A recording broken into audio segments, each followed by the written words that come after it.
The next 2-thread stitch what I normally do in a class is a 2-thread blanket stitch. And I'll come back to the 2-thread flatlock narrow then after this one. But the reason I normally do this in a class next is because it's a pretty quick change from the previous stitching.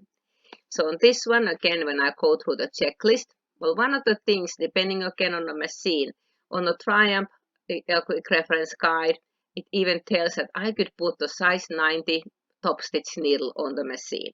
Because on the overlock side, I can put any standard household sewing machine needle as long as I don't put anything larger than size 90-14. So again, that same applies for any of the automatic thread delivery systems, but some of the machines we may even have a little notice about it. Regardless, we still have to have the left needle on a machine, so that's still the same as we had before. But now they recommend to put the longer stitch length. On the Triumph it says 3 to 4, on this Imagine it actually says 4. Well, I'm using them at all the way at 4, because that way my blanket stitches would be furthest apart, meaning those red needle threads that are shown in this image. And then we want to have the widest possible stitch and the stitch selector at A, pretty much the same as previous stitch. Yes, this is overlock. All of these are same as the previous one. And this one, yes, we definitely need to have a blade up, which I've been kind of doing it on the several other ones anyways. But then, this is another important, and I put the red arrows now pointing that the needle thread is now different. That is again important to go through the checklist, and then the threading. On the previous sample, our needle thread went on that is the same slot, but it went straight across. This time my needle thread is doing a little detour, and I will be demonstrating on the live machine how I get that thread going partially inside the upper looper area, but not going to the upper looper. We just take it kind of just before it gets to the upper looper. We will take it out from there, catch it on a little hook, and then to the eye of the needle. And some of the 4-thread sergers, there's this little hook that's the only time we use is this 2-thread blanket stitch and 2-thread ladder stitch. That's the only time we'll be using that little hook. So how does the blanket stitch will look like? Well, here are some of the samples. That white fleece that I have in the background, that is the edge of that baby blanket that I showed earlier. And on this one, I had used 12 weight cotton thread on my needle and that 90-14 top stitch needle in the serger. This red sample is the one I'll be doing in a class. And I put, again, the blue thread that I put on my machine is 12 weight cotton thread. And then I put the 90-14 top stitch needle in my machine. I left that heavier thread still in a looper. I could have the standard thread or then the heavy, it really depends. I just kind of like to put heavier often because it makes it then both sides to look quite pretty. Again, just as a reminder, when we thread the machine for this one, just really the only change is that, or major change is how that needle thread is threaded. But then how we search this, because we only have a single layer, so how do we do, because it's sort of it's like a variation of flatlock. How do I pull it flat? Because when I finish stitching this one, if I didn't have anything to pull that stitch over, it would look like just like a 3-thread overlock kind of on the top side. We would just see the looper thread. So the secret ingredient on this one is the water-soluble topping.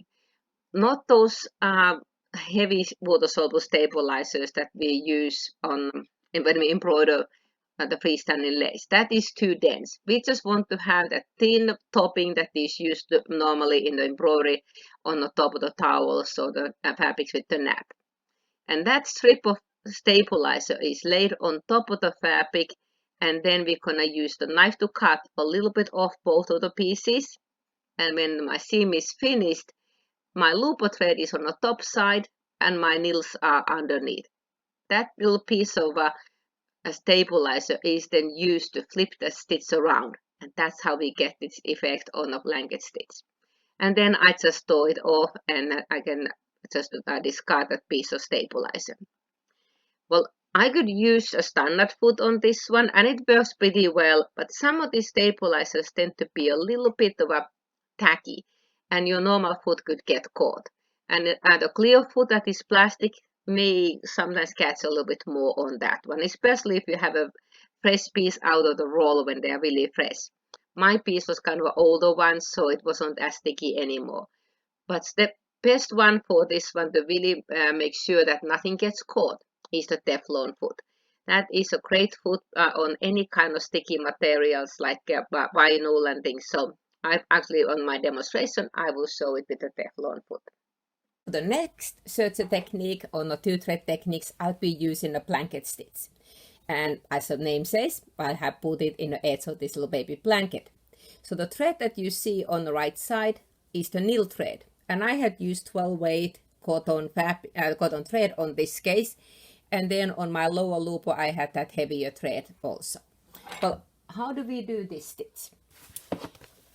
I'm gonna go to our quick reference chart. And there it is, under the Flatlock white, there's also 2-thread blanket stitch. The threading is fairly similar.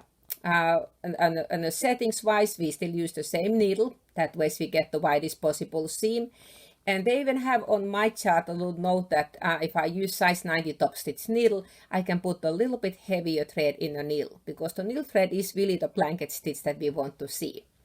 And then the stitch length, they have 3 to 4. I'm gonna leave mine to 4, so my stitches will be the furthest apart that way.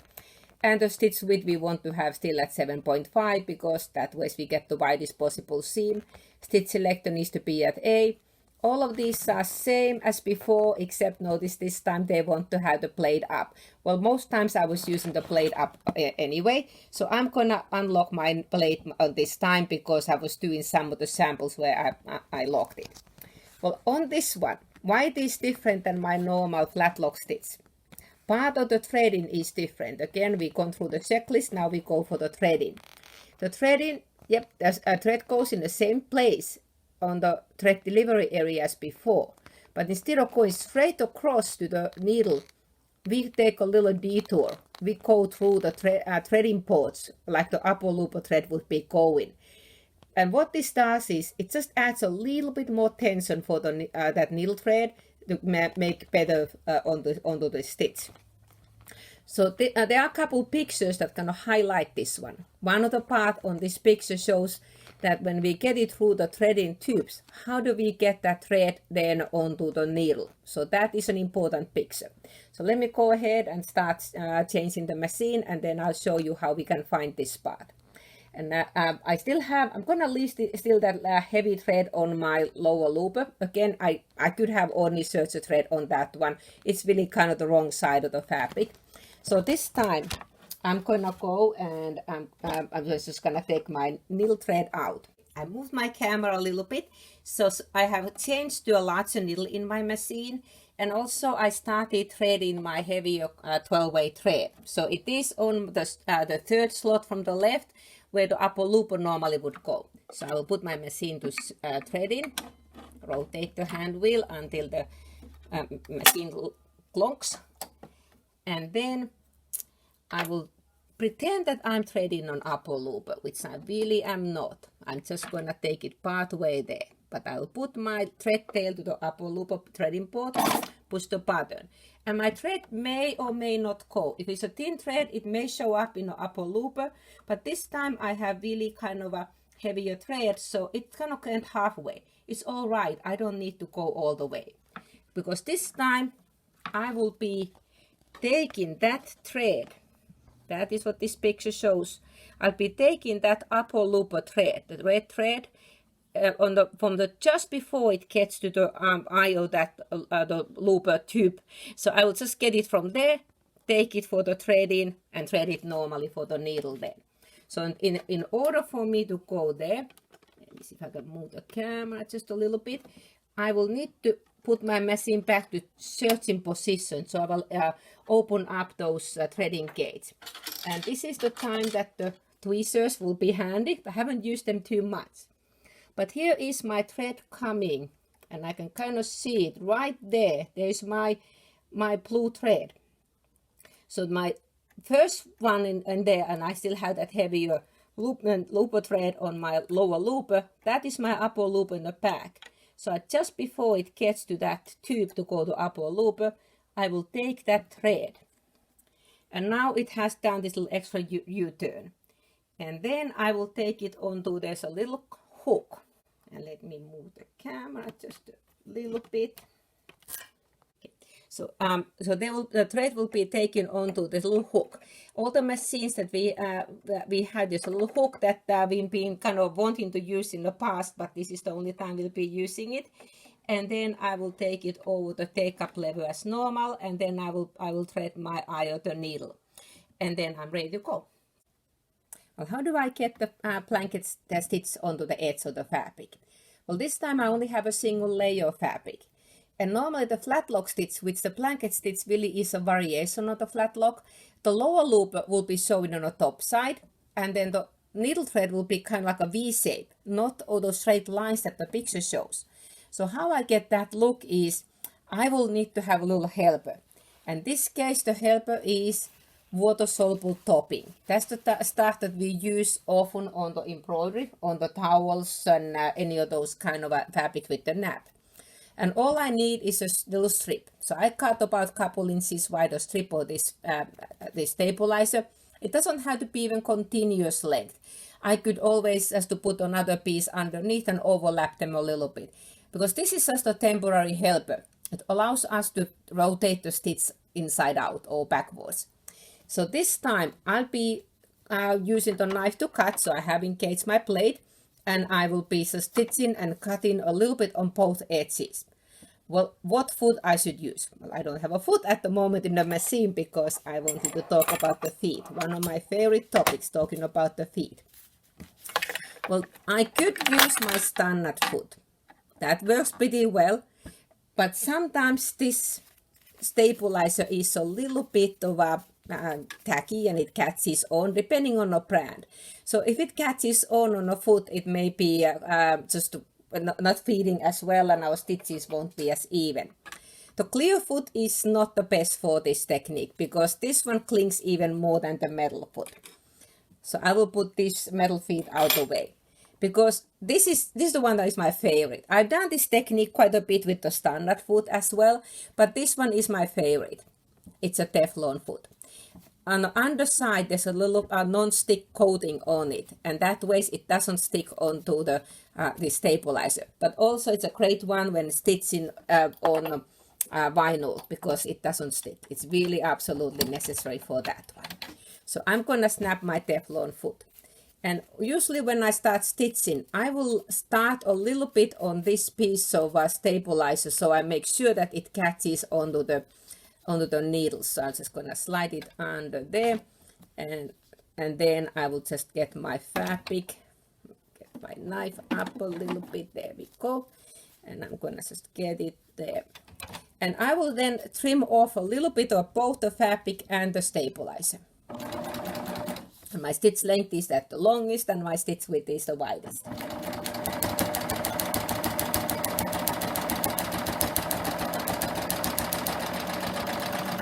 And I just got flipped that little thread tail over there.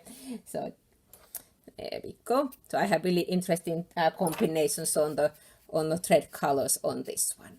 So at the moment this doesn't look anything like a blanket stitch. But the purpose on this stabilizer is to flip the stitches backwards so that my needle threads, at the moment they look like V's, I want them to be I's, straight lines. So we're gonna rotate the stitch other way around. So all this stabilizer is doing in this stitch is our little helper. We're gonna flip it around, and now here we have a beautiful blanket stitch. On the underside, if I use the heavier thread, it gives a pretty nice stitching also. I could have used standard Serger thread there too. And then I would just pull the excess stabilizer out, and here we have it. We have a beautiful blanket stitch in the edge of the fleece blanket. Okay, for the next one, I'm going to go to the 2-thread Flatlock narrow. So this one, major changes would be that we need to put needle 02 or the right needle in the machine. So we will take the left needle out and move it to the right. And now I'm using ordinary needles again and not anymore the large eye needle. I could have the large eye, but I'm gonna use ordinary Serger thread in a needle, so the normal needle will be fine. Then the length, again, we have a range. So depending what we do on this one, depending on look on the stitch and also the thread I'm using, so the length we can vary. The width they show in here the narrowest, and actually my next sample I'll be using it on this narrow position. I can always make it wider, and some of the other techniques I do make it wider, but this first one I'm gonna make it very narrow. And as a reminder, on that width knob we are using the smaller numbers, the smaller fonts, because they are referring to my right needle, and the larger font at same knife position refer to the left needle. Then next important thing is that we have the stitch selector at B, and rest of the settings are the same as before. And as for threading, the lower looper still is in the same spot. The needle thread on this time goes where the upper looper would normally go. But then instead of having that little extra loop that we had on a previous stitch, we now go straight across into the eye of the needle. So the same kind of threading on this part as we did with the wider version of the flatlock stitch. The only times we use that little extra detour is with the 2-thread blanket stitch and 2-thread ladder stitch. The next flatlock stitch I'll be working on is the 2-thread flatlock narrow, which is really the same as a flatlock wide, except it is a narrower version, because I can always move my knife position, change my width to make the stitch narrower, but if I want to make it really narrow, then I need to move my needle as well. So this time I will again go through my checklist, so it will tell me to put the 02 needle when I've been using the 01 on the previous. So I already done that on my machine. I just changed it back to the normal needle and I put my onto the right needle position. Then the stitch length, again depending what we do with this stitch, we have a range. This time I'm gonna put it about 3. I'm gonna put about halfway between 2 and 4. The width, depending again how wide seam I want, but I want to have a really narrow this time, so I will put my knife at 3.5, which is around that letter M. Again, this time what I want to do is I want to use the smaller numbers on my knife knob, because those numbers, the larger font number refers to the left needle and the smaller font number refers to the right needle. Since I only have a right needle, I need to use those smaller font numbers. Again, that was just the physical distance between my knife and the needle that determines the finished stitch width. But then the important thing is put my stitch selector to B. Rest of these settings are the same, and in this example they even tell to use the blade up. Again, depending on what I do with this stitch, the same rules apply as what I was using when I was using that wider version of the flatlock stitch. As for threading, the lower looper goes exactly the same spot as before. The needle thread goes exactly the same as we had with the 3-thread flatlock wide. Only time we changed the needle threading a little bit was when we were doing a blanket stitch or doing the ladder stitch, which is really kind of like this wrong side of that. I wouldn't say wrong side, the needle side of the flatlock stitches. So it just adds a little bit more tension on the needle threads on the ladder stitch, but it's very similar to this. So I'm gonna go ahead and thread my machine. So I will put it on the threading, rotate the hand wheel. And I have this time ordinary Serger threads, because on the next techniques I don't really want to have really heavy threads. So here's my lower looper, and then for my needle, again it is threaded on the thread delivery area as part of that where the upper looper would be going. And then let me just do my needle. There we go. So this time I'll put it to the searching and close the doors. I can now use a standard foot, clear foot, open toe, any of those kind of feet. And my technique for here on this time is overcasting.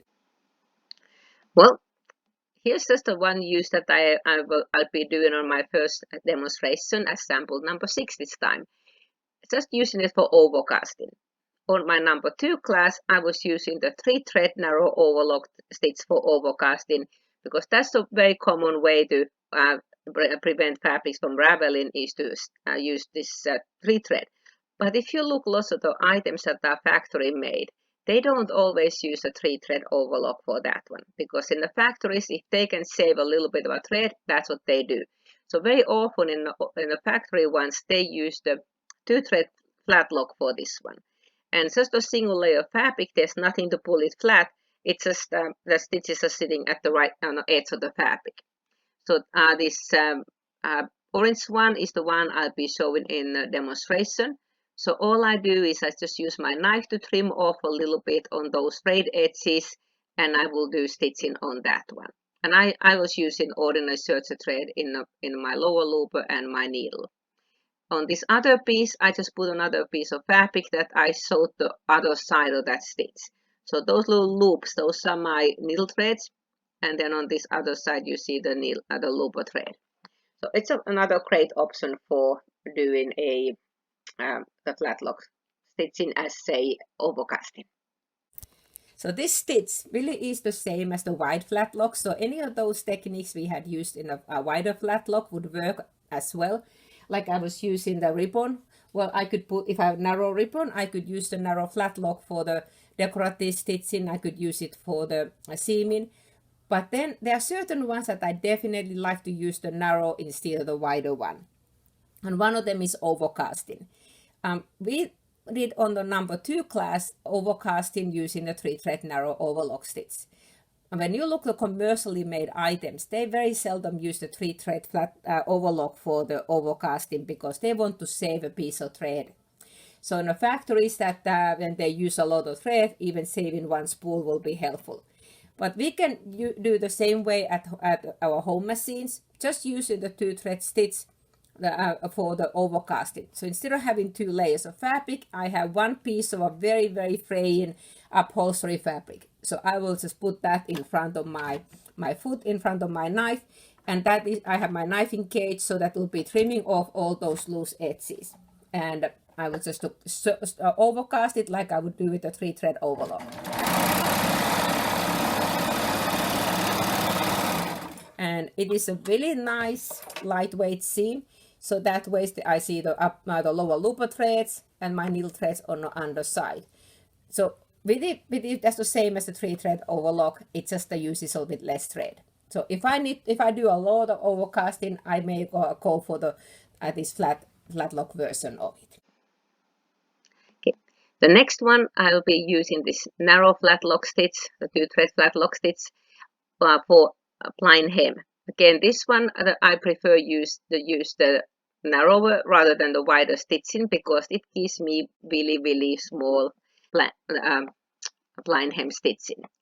Couple things on my settings. Instead of using my sort of stitch length, I'm gonna put the stitch length all the way to 4. And why do I do that one? Well, in a sewing machine, when we do a Blindhem, my sewing machine will be doing a few straight stitches and the needle will swing to catch the fold of the fabric. Well, in the sergers, that needle never swings. So every single needle penetration would be sewing on the right side.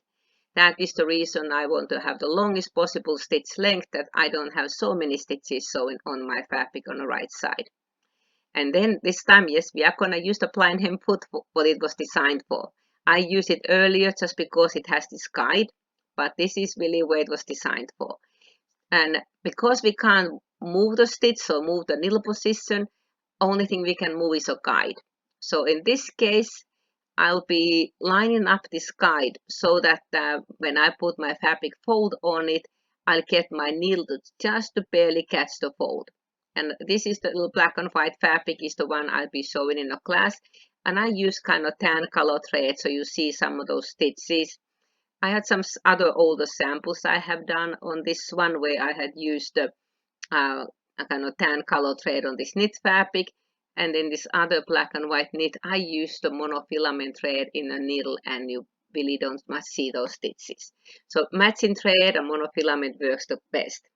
If your stitches show too much, it's the same as in a sewing machine. You either guide it too close to the needle or too much so that the needle catches too much on that fold. Or then also if I have my thread very contrasting. On this case, you could even weave some ribbons in there if they're very large to make it kind of more decorative.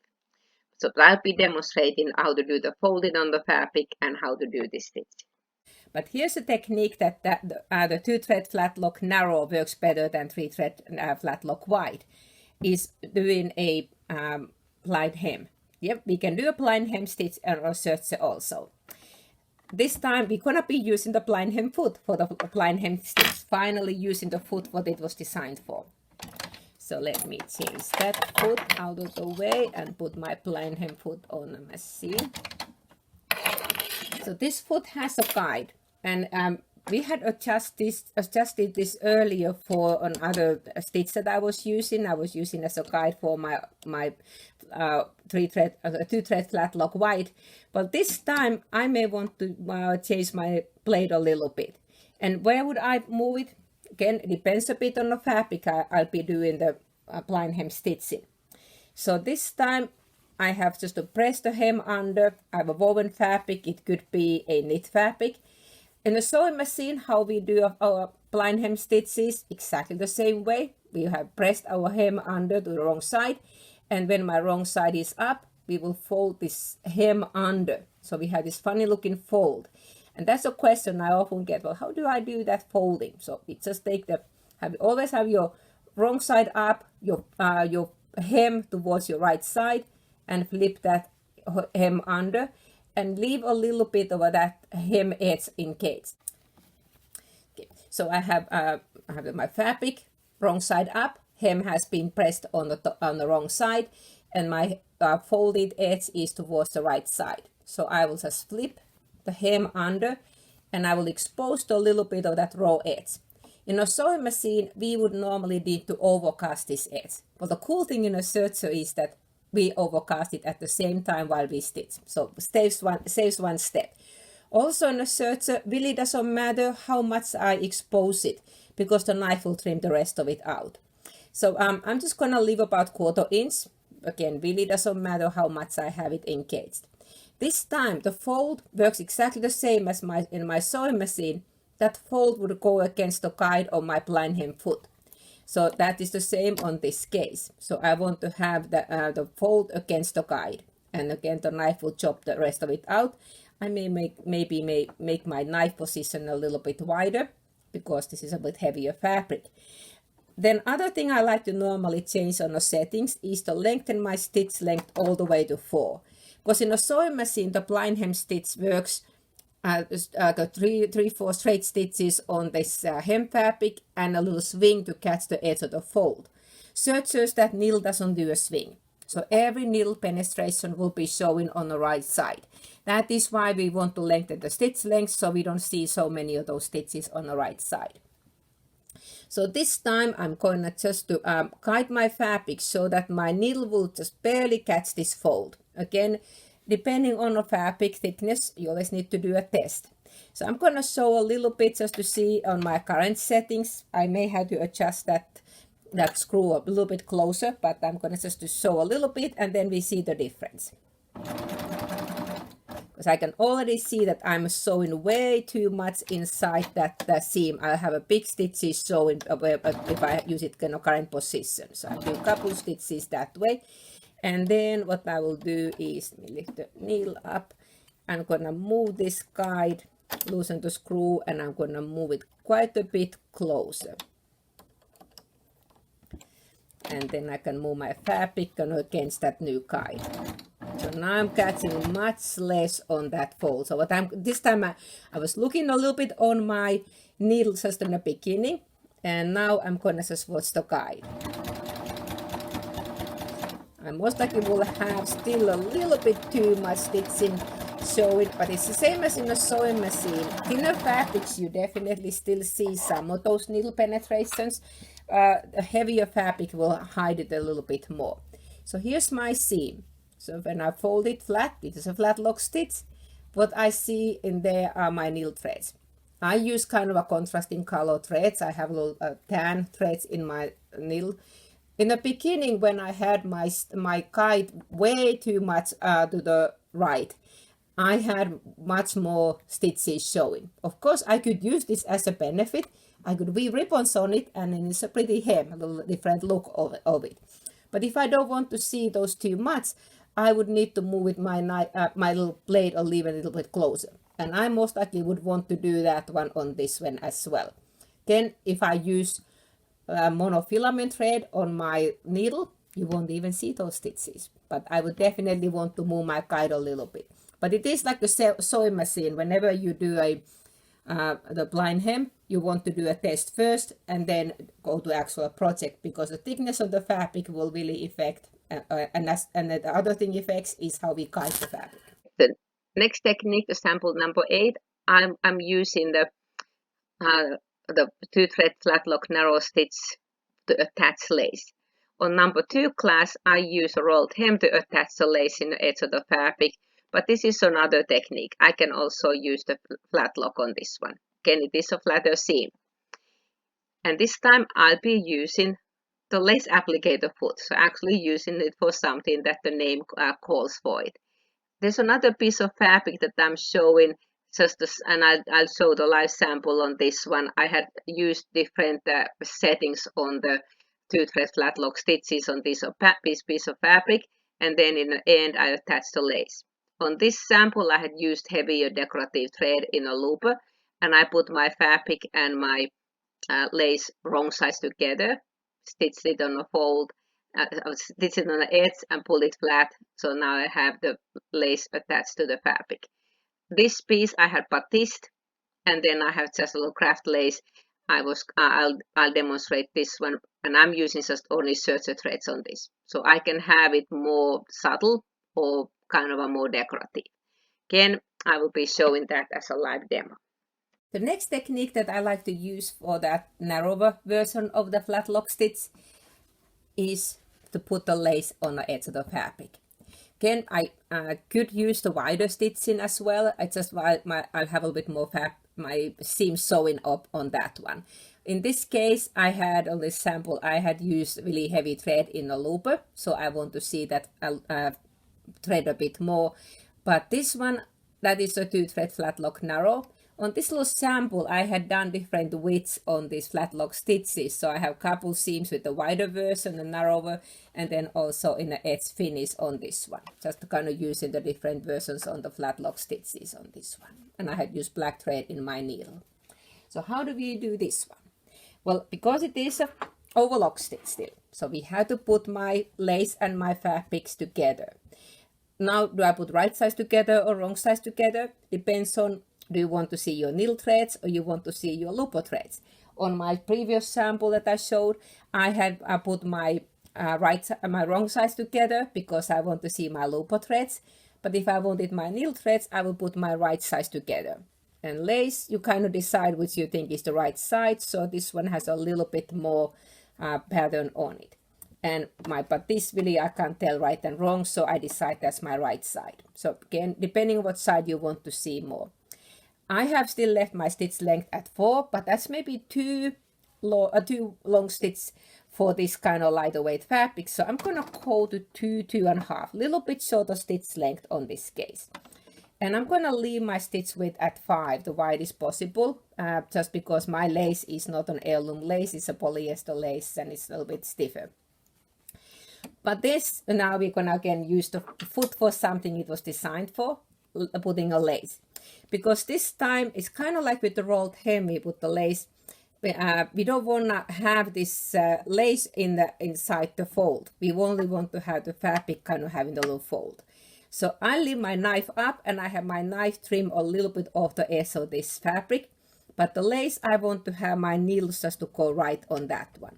Well, my kite was set on some of the previous settings, what I was using, previous techniques. So I already know that my blade is way too far towards left. So I'm gonna loosen the screw a bit, and I'm gonna move my little guide, and this little notch also on this guide. So that is where the edge of this blade, this guide is. So if I move that little notch just a little bit to the right side of my first notch on the foot, that shows all my needle positions, because my needle is on this first slot. So if I put my guide on this one, I should be stitching pretty nicely right on that edge of the head of the lace. Again, I normally would do a little test, but that should give me a pretty good starting point. And this time I'm gonna put my fabric, and it really doesn't matter how much I'm cutting off other than what your pattern calls, but I'll be trimming off a little bit.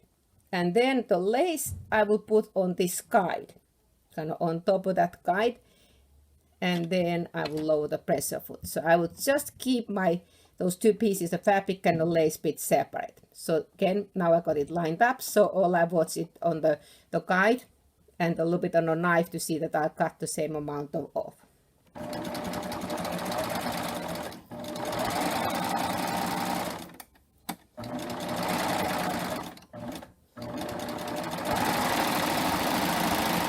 There we go.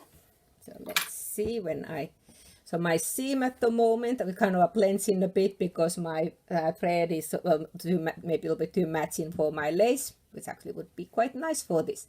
When I fold this flat, that fabric will do a little roll underneath. So that way it is still a very secure seam on this woven fabric.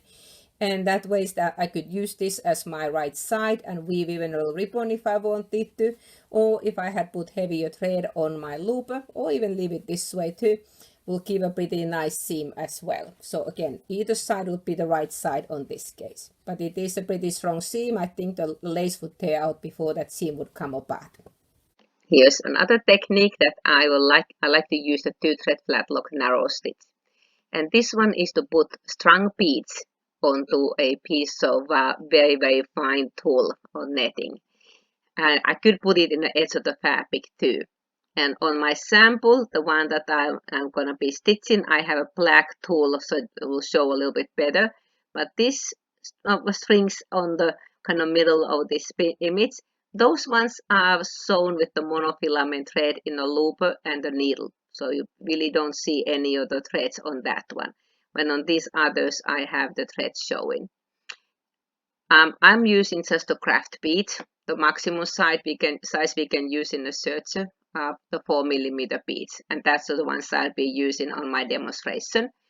But we can use more kind of a bridal type of beads that are strung beads. So these are kind of, they come in a roll as a strung beads. I can use this one also. But on this sample, I just use these little craft beads, which means that they have a little gap between. So that just affects on a stitch length. So I put in there on my instructions that I would use the stitch length 3 to 4 millimeters depending on the beads. Well, these beads are 4 millimeters, but there's a gap between. So I put my stitch length to 3, so that way I have 2 stitches between each bead. Because stitches kind of tend to go automatically between those beads. And yes, I'm going to be using a specialty foot. It's a beading foot. It even has a little letter B on it. So I'll be demonstrating that shortly. For the next 2-thread flatlock stitch technique is to put the beads onto a piece of fabric. This time my piece of fabric is bridal tulle, and I'm using the black one because it shows a little bit better in the camera, but it can be really any color. And here's a little sample that I done on some of the classes. And I have used in this case only Serger threads. You'll see a little bit of threads, but if I put, let me get my beads out of the way, but if I use monofilament thread, you barely will see them, those stitches look like the beads are just hanging on there. I could put the beads on the middle of the fabric and on a fold, or even on the edge. Really doesn't matter which way, the same techniques would work. What kind of beads can I put in a Serger? Maximum 4 millimeter beads. This is just the craft beads, strung beads from just in a craft shop. So they are fused, and there's 4 millimeter bead, about 1 millimeter between. You can also do this kind of more that is used on a bridal gowns. These are strung beads, but as long as they are no larger than 4 millimeter diameter, these would work also. But now, well, how would I put these ones on? I'll be using a beading foot. There's a letter B, and there's a guide that will hold these beads in place. So the only settings that I really need to change on my machine is the stitch length. for this 2-thread narrow, and I need to use the narrow because if I use the wider one, my needle would go on that hole and it'll kind of, after about 3-4 stitches, will be stuck there because will have a hole there. So we want to have it just to go right there. Let me put the foot on. And how do I know what stitch length to use? Well, these are 4mm beads, so there's 4mm between, so I'd like to have stitches to go between. Well, there's a little gap between, so really I should have more like 5 to 6mm long stitch length. Well, I can't go that long on my serger, so what I'll do, I say instead of having 1 stitch between each of the bead, I'm gonna put 2 stitches, means I'm gonna put my stitch length to 3. If I use a 3mm beads, I would most likely use the stitch length at 4 because 3mm and then the gap. The other beads that I showed, those were strung beads where there's no gap between. So it's always best to do a test. What does it matter what kind of a stitch length I use? Well, where it matters is that if I have too short stitch length, the stitches kind of want to go between those beads. They're going to automatically fall on that one. It'll make the fabric gather a little bit. And if I have too long, it make it the shreds. And this bridle tool is very stretchy to start with. So I could put it on the edge of the fabric, or then I could put it in the middle. One thing that you kind of have to watch, if you put it in the edge, you want to have your knife up and just kind of show a bit slower speed so that those beads don't get, sorry about kicking the camera in here, so that those beads don't get off this guide and get onto the knife. It could jam that knife a bit. So sometimes on this is time that I do lock the knife, and I have my stitch with the widest position, so it is at 5mm instead of that 3.5 that the instructions say. If I want to put in the middle, I would just do a fold. So either one would work. But this is often when I actually do lock the knife, just in case, so that when the machine vibrates, if it falls off, that they don't jam my machine. So I will just put my beads on that guide, lower my pressure foot there, and I usually do a couple stitches manually just to anchor those beads in place. And after they've been anchored, then I can put my fabric underneath. So let me do this one on the edge. So even if I'm not trimming anything off, I'm just putting right at the edge.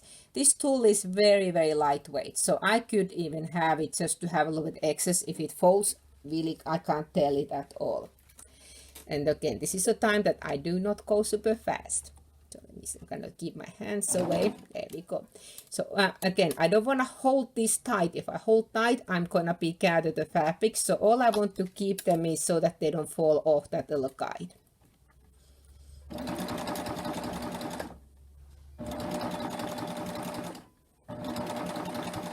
Now this I'm just going to do a little bit at a time. There we go. And let me snip the beads there. And no, I did not damage my machine putting beads on with the serger. Here they are in the edge of that bridle tool, or this is just really craft netting. Mine stretched a bit, which meant that I maybe could even have shortened my stitch length a little bit, or I could have put my differential feet to 1.3, because this is very stretchy fabric, so it kind of stretched underneath the foot. If I'd sewn the other direction, it's not so stretchy that way, but it is very stretchy on the lengthwise. But I think they look pretty good. Great way to put beads on bridal clothing or doll clothing or Halloween costumes. Pretty quick way to do it.